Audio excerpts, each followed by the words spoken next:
ಶ್ರೀ ಗುರುಭ್ಯೋ ನಮಃ. ಹರಿವಂಶದ ಭವಿಷ್ಯ ಪರ್ವದ 126ನೇ ಅಧ್ಯಾಯದಲ್ಲಿ ಹಿಡಿಂಬ ಅನ್ನುವ ರಾಕ್ಷಸ ಹಂಸ ಮತ್ತು ಡಿಂಬಕರ ಸ್ನೇಹಿತ, ಆತ ಬಲಭದ್ರನ ಕೈಗಳಿಂದ ಹತ್ಯೆಗೊಳಗಾದುದನ್ನು ನೋಡಿದ್ವಿ. 127ನೇ ಅಧ್ಯಾಯದಲ್ಲಿ ಹಂಸ ಡಿಂಬಕರು ಮತ್ತು ಅವರ ಅನುಯಾಯಿಗಳಾದಂಥ ರಾಜರು ಎಲ್ಲರೂ ಗೋವರ್ಧನ ಪರ್ವತಕ್ಕೆ ಯುದ್ಧಕ್ಕಾಗಿ ಬಂದದ್ದನ್ನ ನೋಡ್ತೇವೆ. ಹಂಸ ಡಿಂಬಕರಿಬ್ಬರು ಆ ರಾತ್ರಿಯಲ್ಲೇ ಗೋವರ್ಧನ ಪರ್ವತಕ್ಕೆ ಪ್ರಯಾಣ ಮಾಡಿದರು. ಪ್ರಾತಃ ಕಾಲದಲ್ಲಿ ಸೂರ್ಯ ಉದಯಿಸುವ ಸಂದರ್ಭಕ್ಕೆ ಸರಿಯಾಗಿ ಕೃಷ್ಣನು ಕೂಡ ಗೋವರ್ಧನ ಪರ್ವತಕ್ಕೆ ಧಾವಿಸಿದ. ಸಾತ್ವಿಕಿ, ಬಲಭದ್ರ ಮೊದಲಾದವರು ಗೋವರ್ಧನ ಪರ್ವತಕ್ಕೆ ಬಂದರು. ವಸುದೇವ, ಉಗ್ರಸೇನ ಇವರೆಲ್ಲರೂ ಕೂಡ ಯಾದವ ಹಿರಿಯರಾದವರು, ಅವರು ಯುದ್ಧದಲ್ಲಿ ಭಾಗವಹಿಸಿದರು.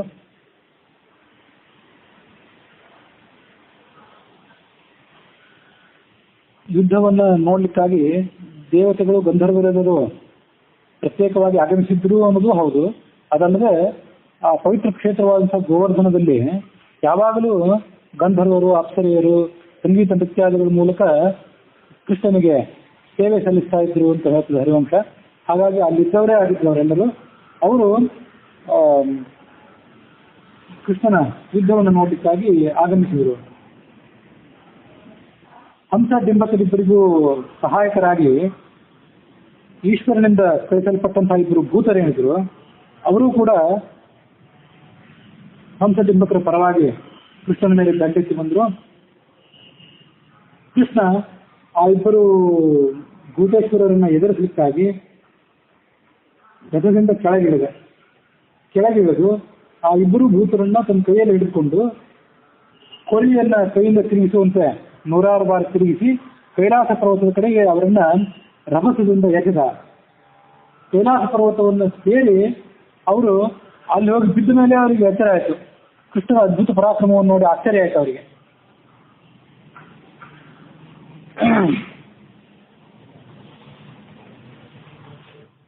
ಶಾಸ್ತ್ರಜ್ಞನೇ ಹೇಳುವಂತೆ ಆ ಇಬ್ಬರು ಭೂತಗಳು ಯುದ್ಧದಲ್ಲಿ ತಮ್ಮ ಪರಾಕ್ರಮವನ್ನು ತೋರಿಸಿ ಕೃಷ್ಣನ ಬಳಿಗೆ ಬಂದವು.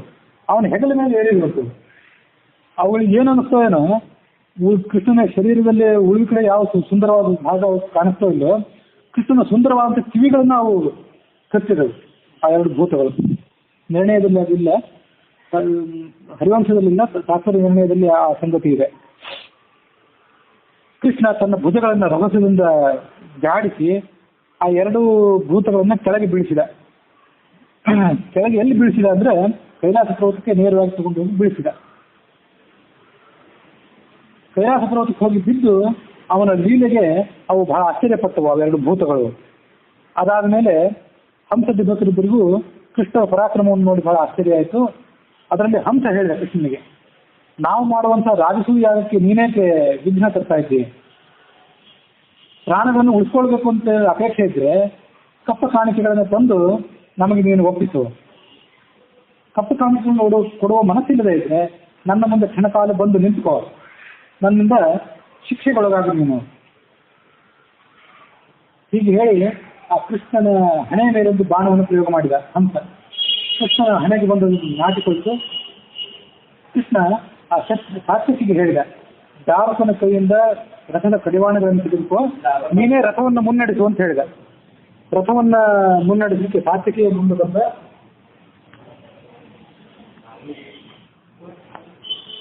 ಆಗ್ನೇಯ ಅಸ್ತ್ರದಿಂದ ನಿನ್ನನ್ನೀಗ ನಾನು ಪ್ರಹಾರ ಮಾಡ್ತೇನೆ. ದೂರ್ವಾಸರಂಥ ಶ್ರೇಷ್ಠ ಯತಿಗಳಿಗೆ ನೀನೀಗ ತೊಂದರೆ ಕೊಟ್ಟು ಈಗಾಗಲೇ ಶಿಕ್ಷೆ ಒಳಗಾಗಿದ್ದೆ, ಹತ್ಯೆಗೊಳಗಾಗಿದ್ದಿ. ಹಾಗಿರುವಾಗ ನಿನ್ನನ್ನು ನಾನು ಆಗ್ನೇಯ ಅಸ್ತ್ರದ ಮೂಲಕ ಪ್ರಹಾರ ಮಾಡ್ತೇನೆ ಅಂತ ಹೇಳಿದ. ಹಂಸ ಅದಕ್ಕೆ ಪ್ರತಿಯಾಗಿ ವಾರಣಾಸ್ತ್ರವನ್ನು ಪ್ರಯೋಗ ಮಾಡಿದ. ಕೃಷ್ಣ ಪ್ರಯೋಗ ಮಾಡಿದಂತಹ ಆಗ್ನೇಯ ಅಸ್ತ್ರವನ್ನು ಆತ ಉಪಶಮನ ಮಾಡಿಬಿಟ್ಟ. ಮತ್ತೆ ತಾನು ಮಹೇಂದ್ರ ಅಸ್ತ್ರವನ್ನ, ಇಂದ್ರನಿಗೆ ಸಂಬಂಧಪಟ್ಟಂತಹ ಅಸ್ತ್ರವನ್ನ ಕೃಷ್ಣನ ಮೇಲೆ ಪ್ರಯೋಗ ಮಾಡಿದ ಆ ಹಂಸ. ಹೀಗೆ ಪರಸ್ಪರ ಅನೇಕ ರೀತಿಯಾದಂತಹ ಶಸ್ತ್ರಗಳನ್ನು ಪ್ರಯೋಗ ಮಾಡಿದ್ರು. ಕೊನೆಗೊಮ್ಮೆ ಕೃಷ್ಣ ಬ್ರಹ್ಮಶಿರ ಅನ್ನುವಂತಹ ಅಸ್ತ್ರ, ಬ್ರಹ್ಮಶಿರ ಅಸ್ತ್ರ ಅಂದ್ರೆ ಹೆಚ್ಚು ಕಡಿಮೆ ಬ್ರಹ್ಮಾಸ್ತ್ರಕ್ಕೆ ಸಮಾನವಾದದ್ದು, ಆ ಬ್ರಹ್ಮಾಸ್ತ್ರಕ್ಕೆ ಸಮಾನವಾದಂತಹ ಅಸ್ತ್ರವನ್ನ ಕೃಷ್ಣ ಪ್ರಯೋಗ ಮಾಡಿದ. ಗಂಧರ್ವ, ರಾಕ್ಷಸ, ಪೈಶಾಚ ಮೊದಲಾದಂತಹ ಅನೇಕ ಅಸ್ತ್ರಗಳನ್ನು ಪ್ರಯೋಗ ಮಾಡಿದ್ದ. ಅದನ್ನ ಹಂಸ ಈಗಾಗಲೇ ಪರಿಹಾರ ಮಾಡ್ಕೊಂಡಿದ್ದ. ಅವನು ಹಂಸ ಬೇರೆ ಯಾವುದೇ ಅಸ್ತ್ರಕ್ಕೆ ಮಣಿಯದೇ ಇದ್ದುದನ್ನು ನೋಡಿ ಬ್ರಹ್ಮಶಿರ ಅನ್ನೋ ಅಸ್ತ್ರವನ್ನು ಪ್ರಯೋಗ ಮಾಡಿದ. ಹಂಸನು ತಾನು ಅದೇ ಪ್ರಯೋಗ ಮಾಡಿದ, ಬ್ರಹ್ಮಶಿರ ಅನ್ನೋ ಅಸ್ತ್ರವನ್ನೇ.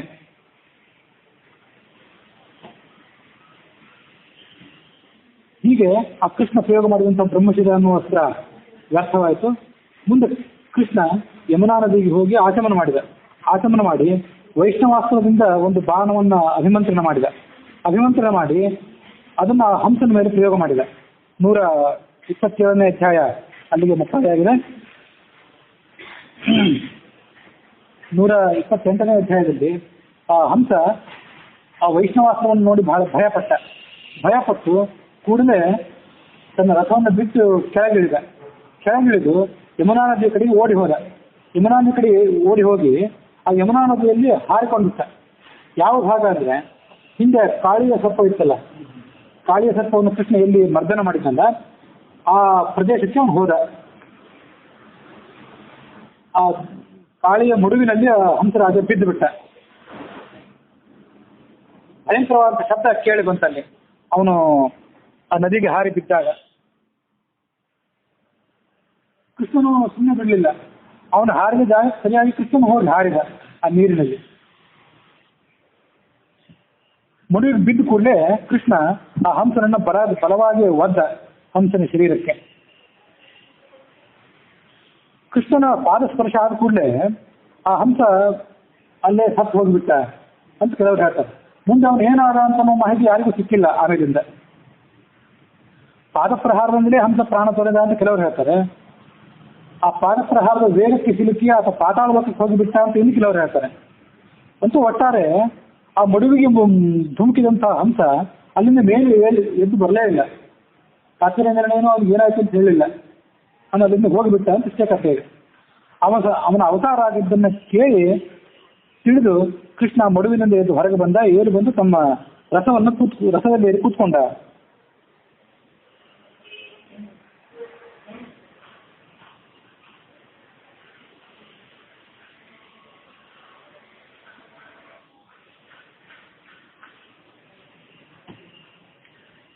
ತಾತ್ಪರ್ಯದಲ್ಲಿ ಬರುವಂತೆ ಗದ ಅಂತ ಕೃಷ್ಣನ ಸಹೋದರ ಏನಿತ್ತ ಅವನು ಈ ಹಂಸದಿಬ್ಬರಿಬ್ಬರ ತಂದೆ ಇದ್ನಲ್ಲ ಸಾಲ್ವರಾಜ, ಅವನ ಜೊತೆ ಯುದ್ಧ ಪ್ರಾರಂಭ ಮಾಡಿದ. ಗದ ಆ ಸಾಲ್ವನನ್ನ ರಥರಹಿತನನ್ನಾಗಿ ಮತ್ತು ಸಾರಥಿ ಕುದುರೆಗಳಿಂದ ರಹಿತನನ್ನಾಗಿ ಮಾಡಿದ. ಅವನ ಸಂಪೂರ್ಣ ಸೈನ್ಯವೆಲ್ಲವೂ ಧ್ವಂಸ ಆಗಿ ಹೋಯಿತು. ಶಾಲ್ವ ಅಥವಾ ಶಾಲ್ವ ಅಂತ ಎರಡೂ ಹೆಸರಿನಿಂದ ಅದನ್ನು ಕರಿಬಹುದು. ಅದರ ಅಧಿಪತಿಯಾದಂತಹ ಬ್ರಹ್ಮದತ್ತ ಏನಿತ್ತ ಅವನನ್ನ ಶಾಲ್ವರಾಜ ಅಥವಾ ಸಾಲ್ವರಾಜ ಅಂತ ಕರೆಯೋದಿದೆ. ಅವನಿಗೆ 3 ಜನ ಮಕ್ಕಳಿದ್ರು. ನಾವೀಗ ನೋಡಿದ್ದು ಹಂಸ ಡಿಂಬಿಕರು ಅಂತ ಇಬ್ಬರೇ ಮಕ್ಕಳು.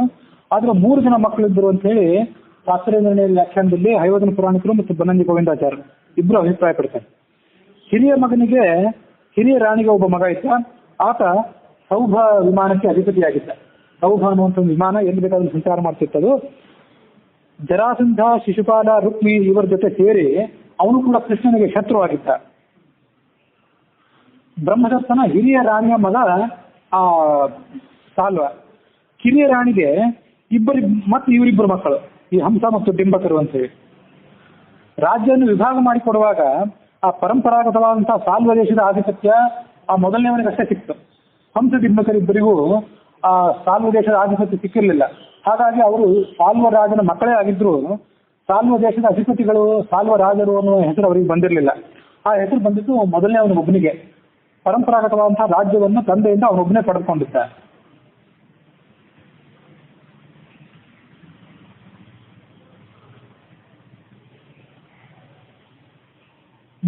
ರೀತಿಯಾದಂತಹ ಶಸ್ತ್ರ ಯುದ್ಧವನ್ನ, ಖಡ್ಗ ಯುದ್ಧವನ್ನು ಅವರಿಬ್ಬರು ಮಾಡಿದ್ರು ಅಂತ ನಿನ್ನೆ ಹರಿವಂಶದಲ್ಲಿ ನಾವು ನೋಡಿದ್ವಿ. ತಾತ್ಪರ್ಯ ನಿರ್ಣಯದಲ್ಲಿ ಕೂಡ ಅದೇ ಮಾಹಿತಿ ಇದೆ.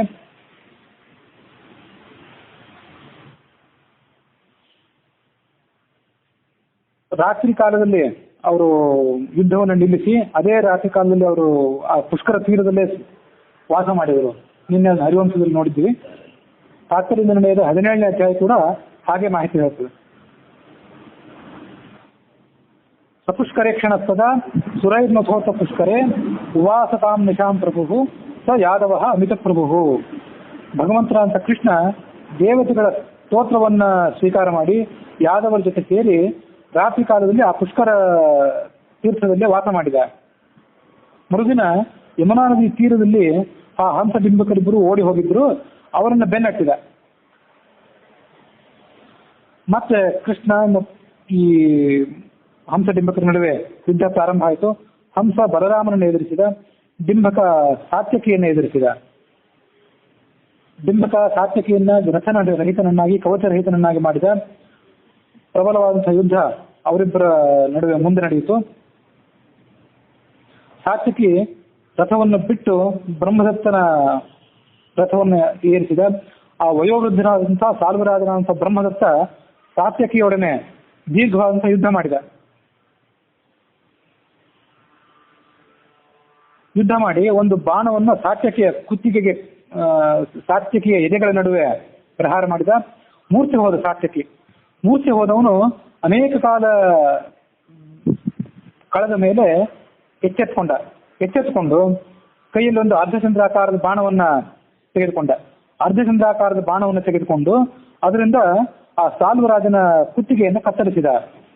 ಸತೇನ ತಚ್ಚಿರೋ ಬಲಿ ಚಕರ್ತ ಶುಕ್ಲ ಮೂರ್ಧಜಂ ಇರಂಬಯಾಭಿಮತಂ ಪುರಾ ಸ್ವಪಾಚತಕ್ಷಿತವು. ಹಿಂದೆ ಆ ಅಂಬೆ ಸಾಲ್ವರಾಜನನ್ನ ಮದುವೆ ಆಗಬೇಕು ಅಂತ ಅಪೇಕ್ಷೆ ಪಟ್ಟಿದ್ದು. ಸಾಲ್ವರಾಜನು ಕೂಡ ಅವಳನ್ನು ಮದುವೆ ಆಗಬೇಕು ಅಂತ ಅಪೇಕ್ಷೆ ಪಟ್ಟಿದ್ದ. ಹಿಂದೆ ಆ ಕಥೆಯನ್ನ ತಿಳಿಸಿದ್ದೆ. ಅಂಬೆ ಸಾಲ್ವರಾಜನನ್ನು ಪ್ರೇಮಿಸಿದ್ರು ಕೂಡ ಅವರಿಬ್ಬರಿಗೆ ಮದುವೆ ಆಗ್ಲಿಕ್ಕೆ ಸಾಧ್ಯ ಆಗಿರ್ಲಿಲ್ಲ. ಯಾಕೆಂದ್ರೆ ಭೀಷ್ಮ ಅವಳನ್ನು ಅಪಹಾರ ಮಾಡ್ಕೊಂಡು ಬಂದಿದ್ದ. ಭೀಷ್ಮ ನಿನ್ನನ್ನು ಅಪಹಾರ ಮಾಡಿರೋದ್ರಿಂದ ಭೀಷ್ಮನ ಕಡೆಗೆ ನೀನು ಹೋಗು, ನಾನು ನಿನ್ನ ಮದುವೆ ಆಗಲಾರೆ ಅಂತ ತಿರಸ್ಕಾರ ಮಾಡಿದ್ದ ಆ ಸಾಲ್ವರಾಜ. ಈ ಕಡೆ ಭೀಷ್ಮನೂ ಮದುವೆ ಆಗಲಿಲ್ಲ, ಸಾಲ್ವನೂ ಮದುವೆ ಆಗಲಿಲ್ಲ. ಆದ್ರಿಂದ ಆ ಸಾಲ್ವನಿಗೆ ತಕ್ಕ ಶಿಕ್ಷೆ ಆಗಬೇಕು ಅಂತ ಅಪೇಕ್ಷೆ ಪಟ್ಟಿದ್ಲು ಅಂಬೆ. ಸಾಲ್ವ ಅಸುರನಾದವನು.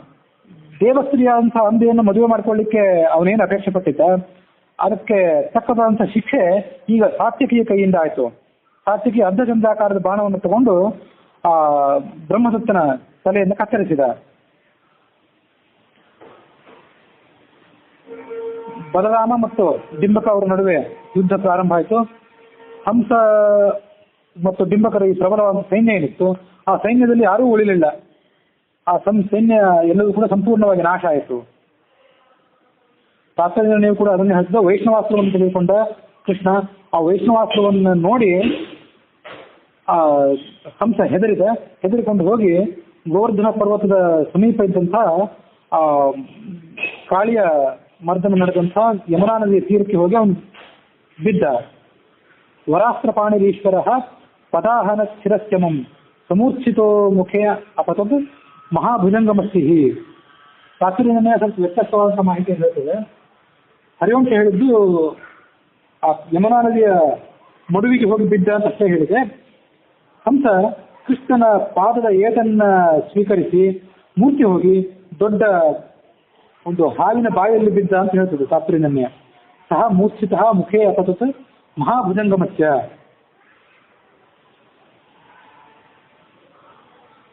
ಆ ಸರ್ಪ ಯಾರು ಅಂದ್ರೆ ಸಧಾರ್ತರಾಷ್ಟ್ರ ಹೋದರೆ ಯಥಾ ತಮಃ ಅಂಧಂ ಅಭೇಯಿವಾನ್. ಆ ಮಹಾನಾಗನ ಹೆಸರು ಧೃತರಾಷ್ಟ್ರ ಅಂತ ಹೆಸರು. ಆ ಧೃತರಾಷ್ಟ್ರ ಅನ್ನೋ ಹೆಸರಿನ ದೊಡ್ಡ ಸರ್ಪದ ಹೊಟ್ಟೆಯನ್ನು ಸೇರಿ ಆತ ಮುಂದೆ ಅಂಧನ್ ತಮಸ್ಸನ್ನು ಸೇರಿದ. ಕೌರವೋ ಧೃತರಾಷ್ಟ್ರಶ್ಚ ಶಂಖಪೀಡಸ್ತಿ ವೀರ್ಯವಾನ್ ಎಂಬುದು ಕೆಲವು ನಾಗಗಳ ಹೆಸರು, ನಾಗಕುಲದ ಹಿರಿಯರ ಹೆಸರು. ಅವುಗಳಲ್ಲಿ ಧೃತರಾಷ್ಟ್ರ ಅಂತ ಅನ್ನುವ ನಾಗ ಏನಿತ್ತ ಅವನ ಹೊಟ್ಟೆಯನ್ನ ಈತ ಹಂಸ ಸೇರ್ಕೊಂಡ್ಬಿಟ್ಟ.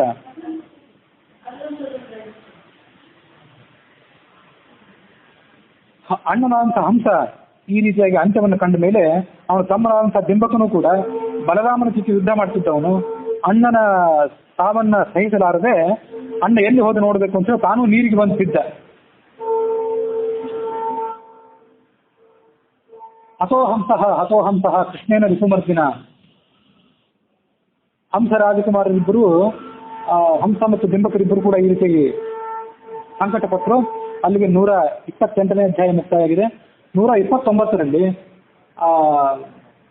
ಬಿಂಬಕ ತನ್ನ ಅಣ್ಣನಾದಂತಹ ಹಂಸ ಯಾವ ಮಡುವಿಗೆ ಹೋಗಿ ಬಿದ್ದಿದ್ದ ಅಲ್ಲಿಗೆ ಹೋಗಿ ಬಿದ್ದ.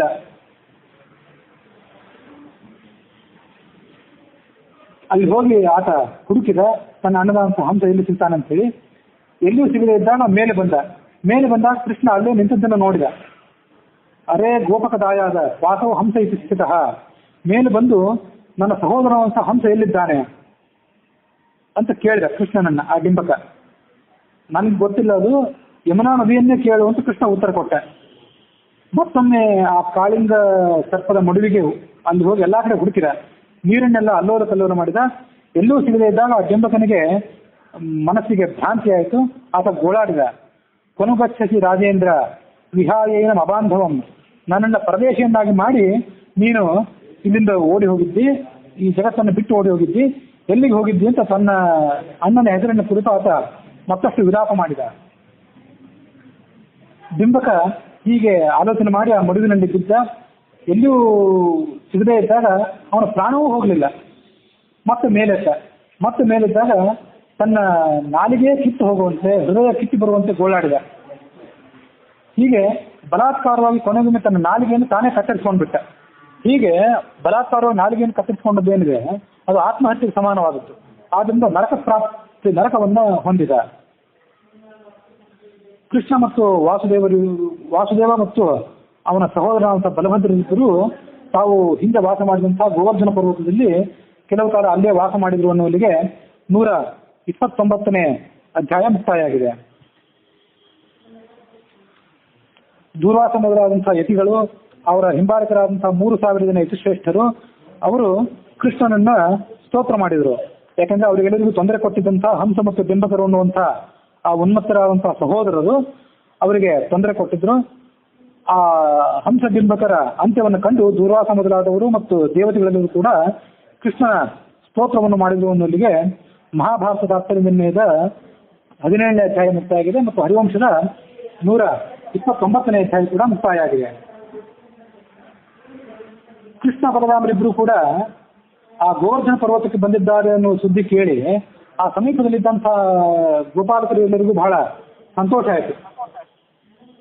ಕೃಷ್ಣನಿಗೆ ಪ್ರಿಯವಾದಂತಹ ಬೆಣ್ಣೆ, ಮೊಸರು, ಪಾಯಸ, ಕಾಡಿನಲ್ಲಿ ಸಿಗುವಂತಹ ಫಲಪುಷ್ಪಗಳು, ನವಿಲುಗರಿ ಇವೆಲ್ಲವನ್ನು ತೆಗೆದುಕೊಂಡು ಅನೇಕ ಜನ ಗೋಪಸ್ತ್ರೀಯರು ಮತ್ತು ಗೋಪ ಪುರುಷರು ಇವರೆಲ್ಲರೂ ಕೂಡ, ನಂದ ಗೋಪ ಮೊದಲಾದವರೆಲ್ಲರೂ ಕೂಡ ಆ ಕೃಷ್ಣ ಬಲರಾಮನ್ನ ಭೇಟಿ ಮಾಡಿದರು. ಆ ಸಂದರ್ಭದಲ್ಲಿ ಕೃಷ್ಣ ಮತ್ತು ಬಲರಾಮರಿಬ್ಬರು ಕೂಡ ಆ ಒಂದು ದೊಡ್ಡ ವೃಕ್ಷಕ್ಕೆ ಒರಗಿಕೊಂಡು ನಿಂತಿದ್ರು ತಮ್ಮ ಆಯಾಸ ಪರಿಹಾರಕ್ಕಾಗಿ. ಸಾಕು ತಂದೆ ತಾಯಂದಿರಾದಂತಹ ನಂದಗೋಪ ಮತ್ತು ಯಶೋದೆಯರು, ಉಳಿದೆಲ್ಲ ಗೋಪಸ್ತ್ರೀಯರು ಬಂದದ್ದನ್ನು ನೋಡಿ ಆ ಬಲರಾಮ ಮತ್ತು ಕೃಷ್ಣರಿಬ್ಬರು ಅವರಿಬ್ಬರಿಗೆ ನಮಸ್ಕಾರ ಮಾಡಿದರು. ತಾವು ತಂದಂತಹ ವಿವಿಧ ರೀತಿಯಾದಂತಹ ಭಕ್ಷ್ಯ ಭೋಜ್ಯಗಳನ್ನ ಕೃಷ್ಣ ಬಲರಾಮನ ಮುಂದೆ ಇಟ್ಟರು. ಅವರಿಬ್ಬರು ಪ್ರಶ್ನೆ ಮಾಡಿದರು, ಗೊಲ್ಲರ ಹಳ್ಳಿಯಲ್ಲಿರುವಂತಹ ಆ ಸಕಲ ಗೋ ಸಂಪತ್ತು ಕುಶಲದಿಂದ ಇದೆಯೇ? ಅದಕ್ಕೆ ಏನಾದರೂ ತೊಂದರೆ ಆಗಿದೆಯೇ? ಎಲ್ಲ ಕರುಗಳು, ಎಲ್ಲ ದನಗಳು, ಆಕಳುಗಳು ಸರಿಯಾದ ರೀತಿಯಲ್ಲಿ ಹಾಲನ್ನು ಕರಿತಾ ಇವೆಯೋ ಇಲ್ವೋ? ಚಿಕ್ಕ ಕರುಗಳೆಲ್ಲವೂ ಕೂಡ ಹಾಲು ಕುಡಿತಾ ಇವೆಯೋ ಇಲ್ವೋ? ಗೋಪಸ್ತ್ರೀಯರೆಲ್ಲರೂ ಕುಶಲದಿಂದ ಇದ್ದಾರೋ ಇಲ್ವೋ ಅಂತೆಲ್ಲ ಆ ಕುಶಲ ಸಮಾಚಾರವನ್ನ ಕೃಷ್ಣ ಕೇಳಿದ ಅವರೆಲ್ಲರೂ ಕೂಡ. ನಂದಗೋಪ ಎಲ್ಲ ರೀತಿಯಿಂದಲೂ ಉತ್ತರ ಕೊಟ್ಟ. ಯದುಶ್ರೇಷ್ಠನಾದಂಥ ಕೃಷ್ಣನೇ, ನಮ್ಮ ಗೋಪಾಲಕರ ವಂಶಕ್ಕೆ ಧನಪ್ರಾಯವಾಗಿರುವಂಥದ್ದು, ನಮಗೆ ಬೇರೆ ಧನ ಇಲ್ಲ, ಗೋಗಳೇ ನಮ್ಮ ಧನ. ಆ ಧನ ಎಲ್ಲವೂ ಕೂಡ ನಿನ್ನ ಅನುಗ್ರಹದಿಂದ ಕುಶಲಿಯಾಗಿದೆ. ನಿನ್ನ ಅನುಗ್ರಹದಿಂದಲೇ, ನಿನ್ನ ರಕ್ಷಣೆಯಿಂದಲೇ ನಾವು ಗೋಪಸ್ತ್ರೀಯರು, ಗೋಪಪುರುಷರೆಲ್ಲರೂ ಕೂಡ ರೋಗರಹಿತರಾಗಿದ್ದೇವೆ ಮತ್ತು ಕುಶಲಿಗಳಾಗಿದ್ದೇವೆ. ಆದರೆ ನಮ್ಮ ಏಕಮಾತ್ರ ದುಃಖ ಬಂದಿದೆ. ಅದೇನಂದ್ರೆ ನಿನ್ನನ್ನು ನೋಡ್ಲಿಕ್ಕೆ ಆಗ್ತಿಲ್ಲ ನಮಗೆ. ನೀನು ಬಲರಾಮ ಎಲ್ಲರೂ ಕೂಡ ನಮ್ಮಿಂದ ದೂರ ಇದ್ದೀರಿ. ಇದೊಂದೇ ನಮಗೆ ಯಾವತ್ತೂ ಕೂಡ ಹೃದಯವನ್ನು ಕೊರೆಯುವಂತಹ ದುಃಖವಾಗಿದೆ. ಆ ದುಃಖದಿಂದ ನಮ್ಮ ಅಂತಃಕರಣ ವ್ಯಥೆಗೊಳಗಾಗಿದೆ. ಹೀಗೆ ಹೇಳಿದಂಥ ನಂದ ಮತ್ತು ಯಶೋದೆಯರಿಗೆ ಕೃಷ್ಣ ಹೇಳಿದ, ನೀವು ಇನ್ನು ಊರಿಗೆ ಹೋಗಿ ಬನ್ನಿ ಅಂತ ಹೇಳಿದ. ತಾಯಿಯಾದಂಥ ಯಶೋದೆಗೂ ಅವನು ಹೇಳಿದ, ನೀನು ಕೂಡ ತಂದೆಯಾದಂತಹ ಆ ನಂದಗೋಪನ ಜೊತೆಗೆ ನೀನು ಮನೆಗೆ ತೆರಳು. ಏಕತ್ವಾಂ ಕೀರ್ತಯಿಷ್ಯಂತಿ ತೇಜ ಸ್ವರ್ಗಮವಾಪ್ನುಯುಹು ಏ ಕೇಚಿತ್ವಾಂ ನಮಸ್ಯಂತಿ ತೇನೇ ತೇತರಾಹ ತದಾಹ ಮದ್ಭಕ್ತಾಹ ಸರ್ವದಾ ಸಂತು ಗಚ್ಚೇತ್ಯಾಹ ಚ ತಾಂ ಹರಿಹಿ. ತಾಯಿಯೇ, ನೀನು ನನ್ನನ್ನು ಹೆತ್ತಿಲ್ಲದೆ ಇದ್ರೂ ಕೂಡ ನನಗೆ ತಾಯಿಯಂತೆ ನೀನು ಪೂಜ್ಯಳಾಗಿದ್ದಿ. ಏಕತ್ವಾಂ ಕೀರ್ತಯಿಷ್ಯಂತಿ ತೇಜ ಸ್ವರ್ಗಮವಾಪ್ನುಯುಹು. ಕೃಷ್ಣನ ತಾಯಿ ಎಂಬುದಾಗಿ ನಿನ್ನನ್ನು ಯಾರು ಸ್ತೋತ್ರ ಮಾಡ್ತಾರಲ್ಲ ಅವರು ಸ್ವರ್ಗವನ್ನೇ ತಲುಪ್ತಾರೆ. ಹಾಗಾಗಿ ನೀನು ನನ್ನ ತಂದೆಯಾದಂತಹ ನಂದಗೋಪನ ಜೊತೆಗೂಡಿ ನಿನ್ನ ಪ್ರದೇಶವಾದಂತಹ ವೃಂದಾವನಕ್ಕೆ ಹೋಗು. ಹೀಗೆ ಹೇಳಿ ತಂದೆ ತಾಯಿಯಂದಿರಿಗೆ ಇಬ್ಬರನ್ನು ಕೂಡ ಕೃಷ್ಣ ಆಲಿಂಗಿಸಿಕೊಂಡು ಅವರಿಬ್ಬರನ್ನ ಅಲ್ಲಿಂದ ಕಳಿಸಿಕೊಟ್ಟ. ಮತ್ತೆ ತನ್ನ ಯಾದವ ಕುಲದ ಬೃಹತ್ ಪ್ರಮಾಣದ ಸೈನ್ಯವನ್ನು ತೆಗೆದುಕೊಂಡು ಆತ ತನ್ನ ನಗರವಾದಂತಹ ದ್ವಾರಕಾ ನಗರಕ್ಕೆ ತೆರಳಬೇಕು ಅಂತ ಪ್ರಯತ್ನ ಪಟ್ಟ. ಏತಕ್ಷುಣಯಾನ್ನಿತ್ತಂ ಪಠೇದ್ವಾಪಿ ಸಮಾಹಿತಃ ಪುತ್ರವಾನ್ ಧನವಾನ್ಸ್ತೇವ ಅಂತೆ ಮೋಕ್ಷಂ ಚ ಗಚ್ಚತಿ. ನಂದ ಯಶೋದೆಯರು, ಕೃಷ್ಣ ಮತ್ತು ಬಲರಾಮ, ಗೋಪ ಸ್ತ್ರೀಯರು ಮತ್ತು ಗೋಪ ಪುರುಷರು ಇವರೆಲ್ಲರೂ ಕೂಡ ಬಹಳ ದೀರ್ಘಕಾಲದ ನಂತರ ಮತ್ತೊಮ್ಮೆ ಸಮ್ಮಿಲಿತರಾಗಿದ್ದರು. ಈ ಪುಣ್ಯಕರವಾದಂತಹ ಪ್ರಸಂಗವನ್ನು ಯಾರು ನಿತ್ಯ ಶ್ರವಣ ಮಾಡ್ತಾರೋ ಮತ್ತು ಯಾರು ಶ್ರವಣ ಮಾಡಿಸ್ತಾರೋ ಅವರು ಪುತ್ರ ಸಂಪತ್ತಿಯನ್ನು ಪಡ್ಕೊಳ್ತಾರೆ, ಧನ ಸಂಪತ್ತಿಯನ್ನು ಪಡ್ಕೊಳ್ತಾರೆ ಮತ್ತು ಅಂತ್ಯದಲ್ಲಿ ಸದ್ಗತಿಯನ್ನು ಪಡ್ಕೊಳ್ತಾರೆ. ಅಲ್ಲಿಗೆ 130ನೇ ಅಧ್ಯಾಯ ಹರಿವಂಶದ್ದು ಭವಿಷ್ಯ ಪರ್ವದ್ದು ಮುಕ್ತಾಯ ಆಗಿದೆ. ಇದು ಆಕಸ್ಮಿಕವಾಗಿ 130ನೇ ಅಧ್ಯಾಯ ತಮ್ಮ ತಂದೆ ತಾಯಂದಿರಾದಂತಹ ನಂದಗೋಪ ಮತ್ತು ಯಶೋದೆಯರನ್ನ ಕೃಷ್ಣ ಬಲರಾಮರು ಭೇಟಿಯಾಗಿ ಕಥೆ ಏನಿದೆ ಅದನ್ನು ಆಕಸ್ಮಿಕವಾಗಿ ಇವತ್ತು ಕೃಷ್ಣ ಜನ್ಮಾಷ್ಟಮಿಯ ಶುಭ ಸಂದರ್ಭದಲ್ಲೇ ಕೇಳುವಂಥ ಯೋಗ ಮತ್ತು ಹೇಳುವಂಥ ಯೋಗ ನಮ್ಮದಾಗಿದೆ ಅಂತ ನಾವು ಅದನ್ನ ನೆನಪಿಸ್ಕೊಳ್ಬೇಕು. ಕೃಷ್ಣನ ಅನೇಕ ಸದ್ಗುಣಗಳ ಪೈಕಿ ಅದನ್ನೆಲ್ಲ ಅನೇಕವಾಗಿ ಹೇಳಾಗಿದೆ. ನಿನ್ನೇನು ಪ್ರತ್ಯೇಕವಾಗಿ ಹೇಳೋದು ಇದು ಉಳಿದಿಲ್ಲ.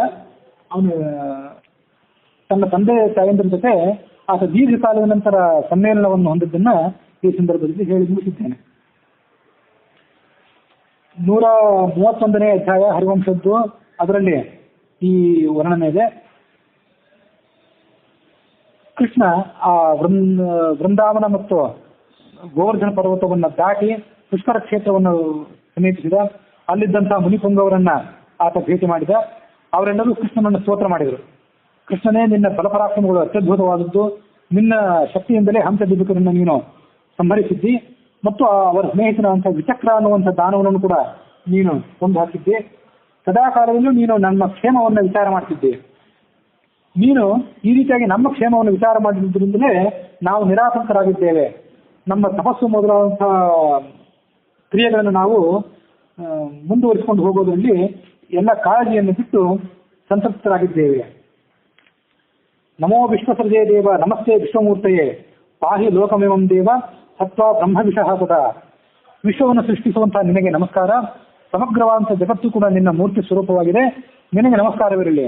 ಸದಾಕಾಲದಲ್ಲಿ ನೀನು ಸಜ್ಜನರನ್ನು ರಕ್ಷಣೆ ಮಾಡು ಮತ್ತು ಅವರ ದ್ವೇಷಗಳಾದಂತಹ ಬ್ರಹ್ಮದ್ವೇಷಗಳನ್ನ ಈ ಕಾಲದಲ್ಲಿ ಸಂಹಾರ ಮಾಡಿ ವಿಶ್ವವನ್ನು ಪರಿಪಾಲನೆ ಮಾಡು.